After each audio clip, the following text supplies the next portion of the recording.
अल्हम्दुलिल्लाह से हमारी सारी हो चुकी है और आज पहला रोज़ा है। मैं बहुत ज़्यादा खुश थी क्योंकि मुझे लगता है कि ये रमज़ान का जो महीना होता है ना, इसमें सारे छोटे बड़े बुज़ुर्ग सब बहुत ज़्यादा खुश होते हैं।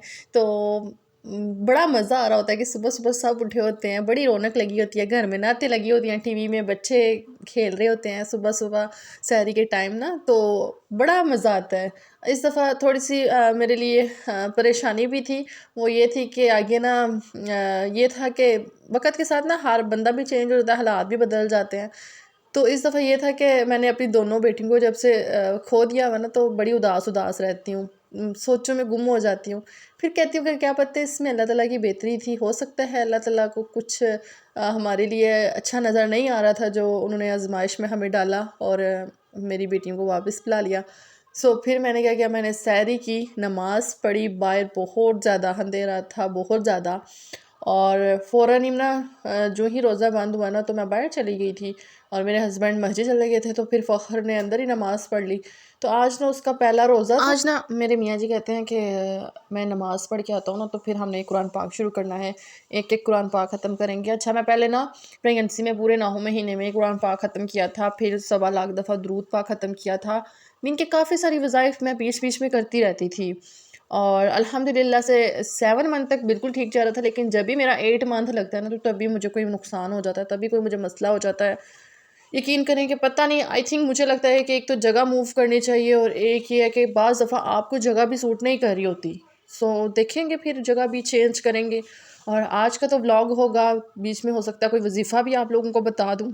तो वही ना, जितने भी मेरे सब्सक्राइबर बनते हैं वो फिर मुझसे तरह-तरह के मैसेज, तरह-तरह के कमेंट कर रहे होते हैं और कुछ को तो मैं रिप्लाई भी नहीं दे पाती, इतनी ज़्यादा बिज़ी होती हूँ ना, फिर मुझे घर भी देखना होता है। फिर मैंने इंस्टाग्राम, टिकटॉक, यूट्यूब पे फिर सबके कमेंट पढ़ने होते हैं।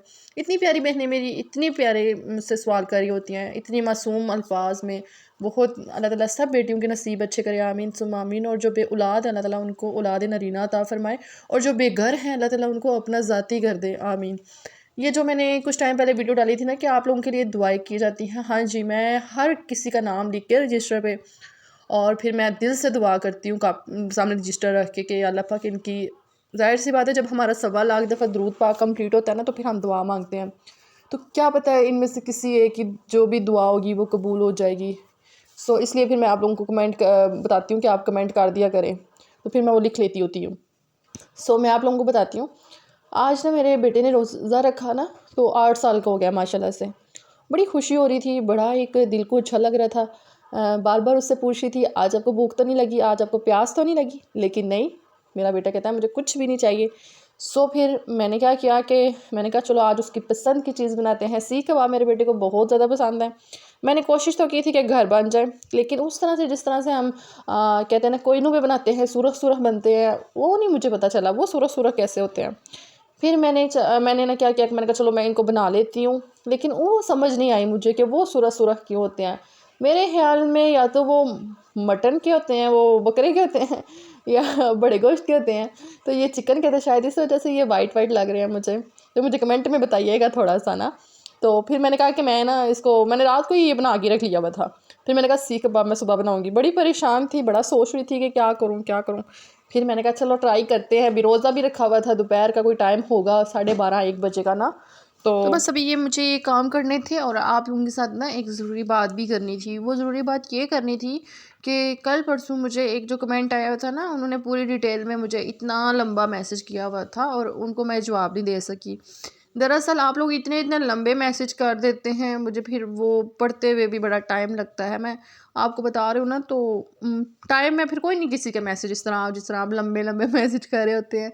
तो वो मुझे मैसेज आया हुआ था कि आप ही, अब मेरी शादी को 5 साल हो गए हुए हैं, मेरी जो है ना ससुराल वालों के साथ नहीं बनी, ठीक है, अनबन हो गई हुई है। तो पसंद की शादी हुई हुई है, लेकिन मजाल है कि कोई भी काम सीधा हो, ससुराल के साथ आए रोज़ लड़ाई हुई होती है। और वो कहते हैं कि तब मैं इनकी पसंद की बिल्कुल भी नहीं थी, लेकिन अब जो है ना मैं मजबूर हो के आप लोगों को कमेंट कर रही हूँ, मैसेज कर रही हूँ कि आप कोई हल बताएं क्या करना चाहिए। मैं बहुत ज़्यादा डिप्रेशन में, एनजाइटी में चली गई थी। मुझे समझ नहीं आता कि आखिर ये लोग चाहते क्या हैं। मैं हर तरह से खुश रखने की कोशिश करती हूँ, मैं तोहफ़े भी देती हूँ, मैं इनका ख्याल भी रखती हूँ, लेकिन फिर भी ये मुझे बहुत ज़्यादा तंग करते हैं। और ऐसा करते हैं कि मेरे हस्बैंड के कान भरने शुरू कर देते हैं, या कभी ऐसा करते हैं कि बहुत ज़्यादा मैं तंग आ गई हुई हूँ, तो कहती है कि मुझे जिस बात का नहीं पता होता वो मैं घर के बाहर से सुनती हूँ और मुझे बहुत ज़्यादा दुख होता है। तो मैंने सोचा चलें उस प्यारी सी बहन के लिए एक छोटी सी मोटिवेशन भी हो सकती है। तो मैं उनको एक इतना सिर्फ बोलना चाहूँगी कि ये वक्त अभी उनका है, ठीक है। मायूस क्यों हो रही हैं आप अपनी ज़िंदगी से? आप मायूस बिल्कुल भी ना हो और अल्लाह ताला को अपना वकील बना लें। अल्लाह ताला जब वकील बन जाते हैं ना, तो फिर अल्लाह ताला ही फ़ैसले करते हैं। तो आप परेशान ना हों। तो मैं आपको बोलूँगी कि अगर वो आपको कुछ कहते हैं ना, तो थोड़ा-सा सब्र कर लें, थोड़ा-सा। अपने कुछ टाइम इन लोगों को दे दें, बाकी सारी ज़िंदगी आपकी है। सदा वक़्त एक जैसा नहीं रहता, ना तो इंसान दुनिया से कुछ लेकर जाता है और ना ही लेकर आता है, ठीक है? सिवाय उसके अमाल के। तो कोशिश करें कि जितना चल रहा है चलने दें। ज़िंदगी का कोई भरोसा नहीं होता और जो आपको तंग करें कोई पता नहीं कल का। इसलिए बेहतर ये है कि आप खामोशी से इनके साथ चलती रहें। बस देखें, नज़रअंदाज करें।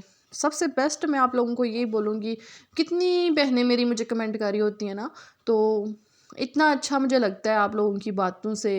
अल्लाह ताला आप लोगों के नसीब, मैं बार बार ये कहती हूँ कि नसीब अच्छे करे, क्योंकि आप कह रहे होते हैं हमने लव मैरिज करनी है, हमने रिश्ता करना है, ये है वो है।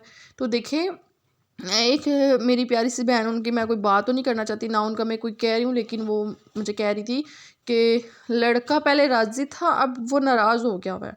तो ऐसा वजीफ़ा बताएं कि लड़का राज़ी हो जाए। देखिए मेरी प्यारी बहन, जो बंदा अभी आपका नहीं है, जो बंदा अभी आपके साथ सिंसेयर नहीं है, तो बाद में शादी करके बेहतर यही है ना कि आप अपने आप को कैद कर लेंगी। अभी तो शायद आपको समझ नहीं आ रही है, अभी तो आपको शायद वो अच्छा लग रहा है, लेकिन बाद में बंदे की असलियत सामने आती है। अब आप कह रही हैं कि वो लड़का जो है ना वो नहीं मान रहा, पहले वो मान रहा था लेकिन अब वो पीछे हट गया है, ठीक है। तो बेहतर है, ये अल्लाह ताला की तरफ से इशारा हो सकता है कि वो पीछे हट गया है। आपको क्या पता है कि आपको क्या क्या देखना पड़ता। तो इन चीज़ों को ना आप थोड़ा सा जो है ना नोट किया करें। तो बस अल्लाह ताला सब बेटियों के नसीब अच्छे करे। और मैं आपको बताती हूँ कि अभी अल्हम्दुलिल्लाह से मैंने अफ्तारी बना ली थी और बहुत ज़्यादा लो फील कर रही थी, मेरी ना शुगर लो हो रही थी। सो मेरा कैमरा उठाने का भी दिल नहीं कर रहा था कि मैं उठ के कोई थोड़ा सा व्लॉग बना लूँ। नहीं, मैंने जब भी कोई चीज़ रेडी करनी थी ना, बस मेरा फोकस यही था कि बस मैं हूँ और कोई बंदा ना हो, ना कोई मोबाइल और ना किचन में कोई और बंदा हो, क्योंकि जब मैं काम कर रही होती हूँ ना तो मुझे कोई चीज़ अच्छी नहीं लगती। सो उसके बाद जी बस अभी मैं अपने बेटे के लिए रोज़ा कशाई कराऊंगी।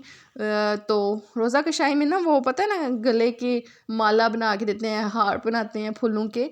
तो फिर वो मैंने मंगवाए थे, मैंने कहा चलो मैं इसके लिए वो मंगवाती हूँ, तो इसको वो डालेंगे तो उसमें ना चलो बच्चा थोड़ा सा खुश भी हो जाता है। उसकी पसंद की चीज़ें भी बनी हुई थी, छोटा सा मुँह हुआ था माशाल्लाह माशाल्लाह। तो चले जी, इंशाल्लाह मिलेंगे एक अच्छे से व्लॉग के साथ।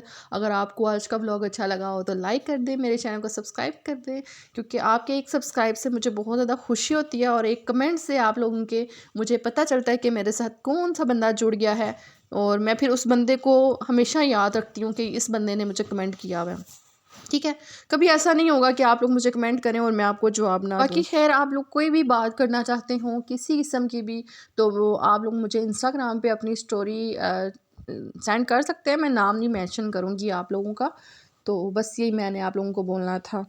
तो बाकी टिकटॉक पे इतनी ज़्यादा मुझे रिक्वेस्ट आ रही होती है ना मैसेज की, तो वहाँ पे तो रश लगा हुआ है माशाल्लाह से, वहाँ पे मैं मैसेज नहीं रीड करती किसी के भी, और बस वहाँ पे वीडियो अपलोड करती हूँ। मैं तो बहुत कम टिकटॉक यूज़ करती हूँ ना, तो ज़्यादा मेरा जो फोकस है ना वो सिर्फ़ और सिर्फ यूट्यूब पे ही होता है, तो मैं ज़्यादा यूट्यूब ही यूज़ करती हूँ। ओके जी, अल्लाह हाफिज़, मुझे दुआओं में याद रखिएगा।